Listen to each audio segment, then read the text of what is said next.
Bismillah, Bismillah, Bismillah. Human life on earth is bracketed between space and time, and it is never the same as it was a few years ago, a few minutes ago, a few instants ago. There is the experience of flow of time. 10,000 years ago, there were few dispersed people in different parts of the world trying to survive, and they lived intuitively. They lived by whatever inspired their heart, and that's how they survived. Then comes the age of amazing flashes of opening and the advent of religion, the last 10,000 years ago, satisfying the natural urge in human beings to go on pilgrimage, to do things regular along the yearly movement of time and space and events. So we are now the inheritors of a very rich cultural and spiritual and human tradition of we all love anything that gives us an additional confirmation of certainty, of hope, of goodness, of future. So now we come to modern times where we have in the background of our culture, minds, religions, all of these things, that we all want to have in this zone of insecurity and uncertainty on earth a touch of that which is ever reliable, ever constant, ever there. And that belongs to the higher consciousness. That belongs to another zone which we are all heading towards after death. Whilst here on earth, we need to accept the limitations of space and time and the fact that we all are aspiring for the same state, and that same state is not durable, reliable, constantly available because of the limitations of duality in this zone. So we're all in the same boat in a way. Some of us are more awakened than others. That is why we have teachers and taught. And that is why we always, as a child, you need someone to mentor you, someone whom you trust, you love, you respect, you adore. And as you grow older, then there may be more than one. But generally, people are on a spiritual path. They have come to regard to have one mentor is better, safer than several others. And that's correct because of the flavor that an individual imparts with the teaching. That changes with time and with people. But we have emerged in this world in a zone of space and time that you need to now recall the original fundamental teaching that is transmitted from your own heart, from your own soul. Doesn't mean you don't take teachers, doesn't mean you don't take mentors or spiritual masters that can benefit you. But it's not the same as it was 100 years ago, where you have exclusivity and a contract with one person or occasionally two or others. Nowadays, you need to exclude falsehood, exclude that which is frivolous, that which is imposing itself upon you, and listen to the sound of harmony that emerges from your own heart, your own soul.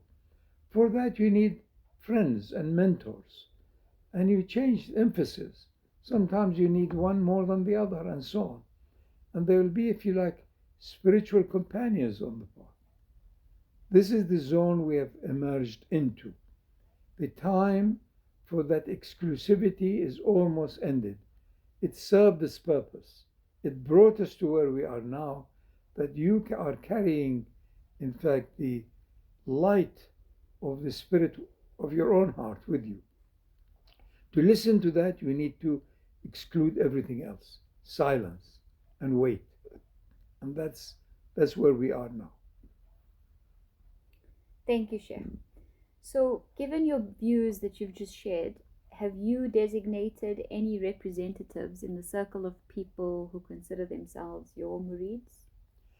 I encourage people who want to learn to teach because the teacher will be taught. They'll make mistakes, they'll have people running away from them, they'll have criticism, they'll emerge more and more in tune with the true teaching that we are in the zone of duality, emerged from unity, returning to unity. So you need to be prepared for the state that we each experience after death. I have not designated any particular person in an ongoing universal basis. But if I am in a town or a place that I see there are 20 listeners and they ask me, can you suggest one of us to lead? I may do, but that is not a permanent fixed state. They have to choose between them who is the most beneficial for them to get out of the morass of distractions and confusion. I have not designated any particular representative or my, if you like, deputy or others. But every now and then, it's obvious that in a place, in a time, in a situation, who is the most awakened amongst them. And they should follow that at that time. There's no permanency in it. Related to that, have you, I suppose, designated any teachers for the knowledge contained in the books? No. And what are your views on charging for any of these teachings? If you are talking about the highest, which is the source of the most valuable thing I have, which is my own life, then it's degrading that, if you like, situation if we charge for it. But if you need the money, if that's all what you're doing to earn your keep, that's something else. In Islam, it was clear that you cannot charge for teaching Quran. But most people who had no other occupation other than teaching Quran used an excuse to charge for it. The excuse could have been a handwritten book or something physical that they gave or took or whatsoever. But when it is that divine grace, what value can you give to it? You see, that's why. So I do not recommend it, but if you have to, do what you can. That's it. What is your recommendation for those who wish to imbibe the teachings and the teachings you've shared in your books and YouTube's without the presence of your mentorship? The role of personality and presence was vital, vital, vital for many thousands of years. I think intelligence and consciousness have risen to a point where you may be able to do without the presence of your mentor or teacher. But it helps if it is a genuine teacher and you are a genuine seeker and there is unconditional love between you. It will enhance the whole thing if you are together. But it doesn't mean you are deprived of it if you're not. Related to that, then, what importance does service play in imbibing the teachings? Service, selflessness, generosity, giving that which you want to keep are all helpful to reduce the ego and the lower self in your presence in the moment. So it is helpful for that. Give that which you want to keep, give that which is of value to you, so as you are less incumbent regarding your desires and accumulative nafs.